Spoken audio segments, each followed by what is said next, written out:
Norwich State Hospital closed down in 1996. It's guarded by a fence, but that doesn't erase the memories people have here or stop people from coming and exploring what's inside.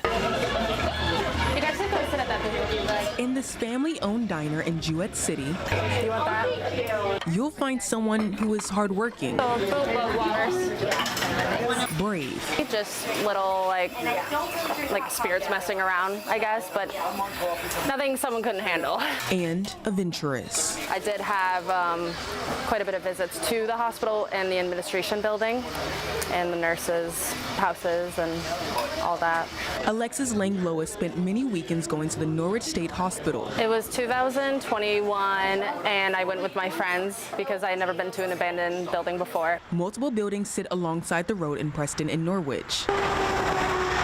The first one was built in 1904. Lang-Lois's grandfather, Gary, used to work in the powerhouse. We couldn't walk around outside with the patients or anything. We hardly ever see any patients. In 1996, everything was shut down, And I was just lucky enough to find a job at DOT in Canterbury. leaving nothing but decay, broken windows, locks to keep curious guests out, I remember the first time I went there, it was like probably 6 of us. We did hop the fence. and rumors.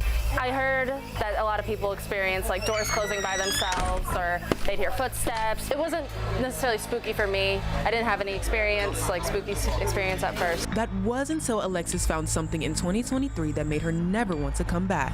There was a bloody pentagram on the ground and I don't know if it was real blood or fake, if someone was just messing with us. She said she felt uneasy when she explored the buildings and its tunnels. There was always something heavy on my shoulders every time I'd go there. It was never, I couldn't walk without turning my back to make sure something wasn't there. That was just instinct for me. Out of everything on this 400-acre campus, the houses freaked her out the most. The houses was more eerie for me because I'm just like, wow, people lived here and had a life here, because I went into a bedroom and there was children's wallpaper peeled off. And the houses were in pretty good shape, so that was scarier for me. She's not the only one. Going into the newer buildings looks like you could be in a hospital that's still open. And to me, that was, in a weird way, creepier. Zachary Lamont used to visit the abandoned hospital. I remember distinctly being in the tunnel somewhere and going up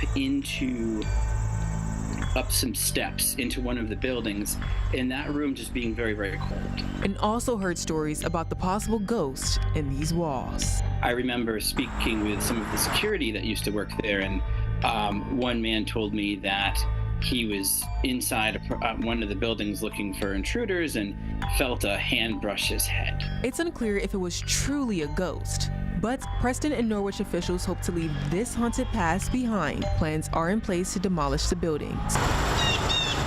Even though Alexis' thrilling experience is over, the memories will live on in her camera roll. Well, this was me posing in the hospital, but like I said, we went here every single weekend, never got a break. So I wish I took more photos, but it was more in the moment. I was living in the moment. Leaders tell me they want to develop something new and fresh here that provides a gateway to Norwich. And who knows, maybe the ghosts will stick around. In Preston, Kayla Cade, Fox 61.